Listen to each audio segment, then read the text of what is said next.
thì hiện hey lâu thì phải nó sắc khóc mà muốn ma tên đùa mà chuan khi zong nè kangaroo số lại số nào mà sốt rượu khi liền này so buổi thác thầy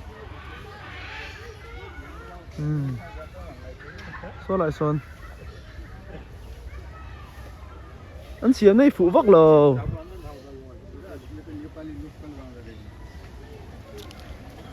lên sàn nè bùi à mà zuang thầy chi ha này số lại son zong thả ra lên khóc mẹ Muallungthu lắm à zong kal kha này lâu mò hi mò rồi kal phê kha này lâu mò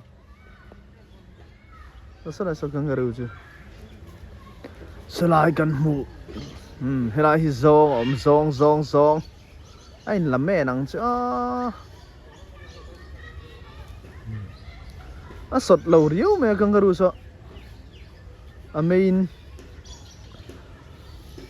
này hol kal jijit nè em nó sớm đâu nữa on lek mấy thầy số lại số nín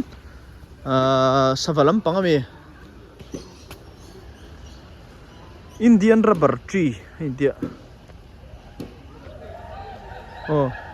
hual reo anh ti hào hục khâu số lại son hào hục du mỏm bọc à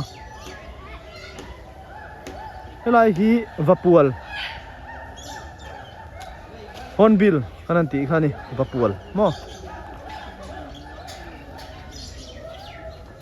net thiên zar phui na salut tu ka mu nam lo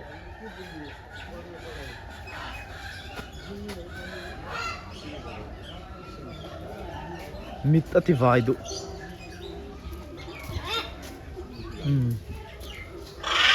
so enge mizo tungin le hi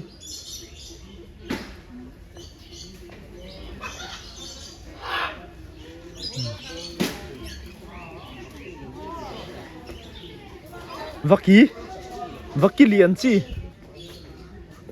amoi zuk zel nia an tin nok lu ka tro ha savasa hi tuyen tian ho ni mo hilai po khi vaki lo nal khop mai sung lama an net thi mo mu tlang har riu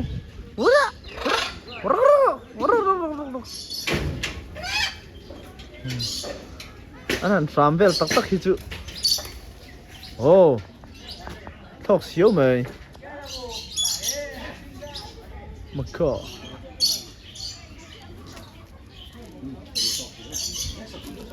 hi vapual mo hornbill Nagaland à chun hornbill festival an nei thina ini achuna takin hei hornbill kan hmu ni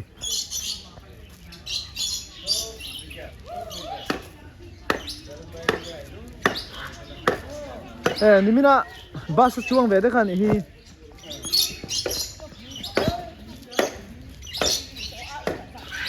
kan chuan pui lo mi kha khana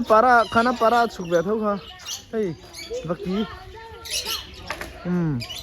vaki sensi birds family mo maksud seperti ini kalau makan ini sasa sero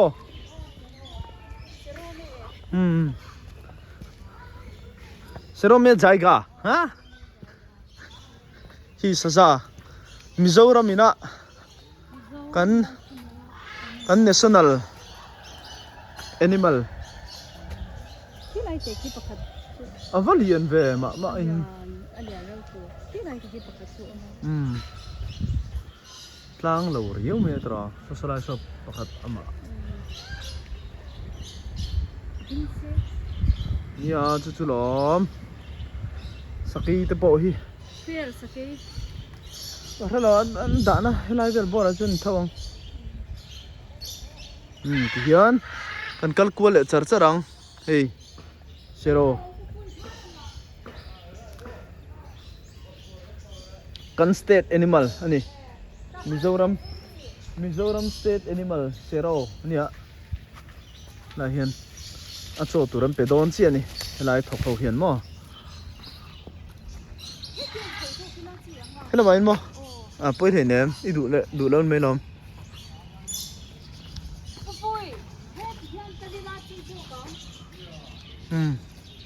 anh chụp clear đó nhé anh sa huan chứ anh sa huan bị ngồi mày này thì hiền